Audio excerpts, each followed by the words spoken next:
दोस्तों, आज जो कहानी हम आपको बताने जा रहे हैं इसमें किसी भूत प्रेत का जिक्र नहीं किया गया है, लेकिन यह एक सच्ची घटना है। इसलिए जो लोग भूतों की कहानी देखना चाहते हैं वो प्लीज़ हमारी प्रीवियस वीडियो देखें। यह कहानी आपको कैसी लगती है ये आपको वीडियो देखने के बाद पता चलेगा।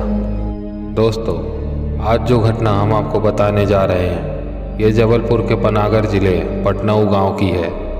आज से लगभग 60-70 साल पहले एक बुजुर्ग आदमी थे। जिन बुजुर्ग आदमी की कहानी हम आपको बताने जा रहे हैं उनका नाम छिंगालाल कोरी था। वह पनागर पटनाऊ ज़िले के सरपंच हुआ करते थे। एक रात उन्होंने खाना खाया, अपने परिवार से बातचीत करते हुए वह जाकर अपने कमरे में सो गए और कुछ देर बाद उन्हें नींद आ गई। जैसे ही वे सोने गए उनके पीछे उनका परिवार भी सोने चला गया। जैसे ही सरपंच जी की नींद लग चुकी थी उन्हें सपने में बहुत तेज प्यास लगी और सपने में ही उनकी आत्मा निकलकर उनके रसोई घर में रखे हुए खुले हुए मटके में पानी पीने जा घुसी। तभी उनके घर के किसी सदस्य ने वह घड़ा ढांक दिया जिस घड़े में सरपंच जी की आत्मा घुस चुकी थी। कुछ ही देर बाद सुबह हो गई। सब उठकर अपने अपने काम पर व्यस्त हो गए।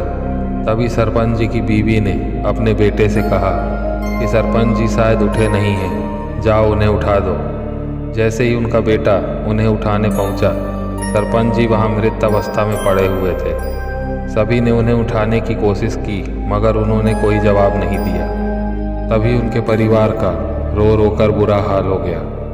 सभी रिश्तेदारों में खबर पहुंच गई कि सरपंच जी नहीं रहे।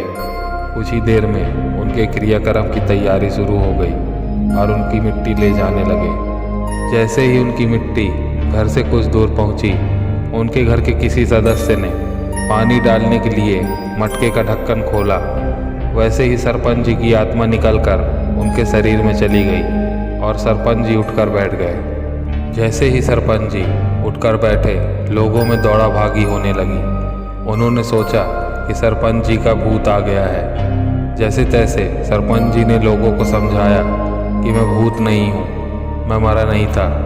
फिर सरपंच जी ने अपनी कहानी बताई कि मैं रात में खाना खाकर सीधे सोने चला गया था और पानी पीना भूल गया था और मुझे सपने में बहुत तेज प्यास लगी।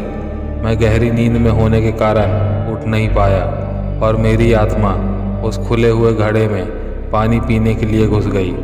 तभी किसी ने शायद मटका ढांक दिया था और मेरी आत्मा मेरे शरीर में वापस नहीं आ पाई, उसी मटके में फंसी रह गई और मैं सोता ही रह गया और आप सब लोगों को लगा कि मैं मर चुका हूँ। जैसे ही किसी ने मटका खोला वैसे ही मेरी आत्मा मेरे शरीर में वापस आ गई। दोस्तों, इसलिए हमें बचपन से ही सिखाया जाता है कि आप कुछ भी खाएं लेकिन सोने से पहले पानी ज़रूर पिए, कभी जूठा मुंह ना छोड़ें। दोस्तों, यह एक सत्य घटना पर आधारित कहानी है। यह हादसा सच में एक व्यक्ति के साथ हो चुका है। दोस्तों, आपको हमारी यह स्टोरी कैसी लगी हमें कमेंट में ज़रूर बताएं। वीडियो अच्छा लगा हो तो अपने दोस्तों के साथ शेयर करें, चैनल को सब्सक्राइब करें। तब तक के लिए धन्यवाद।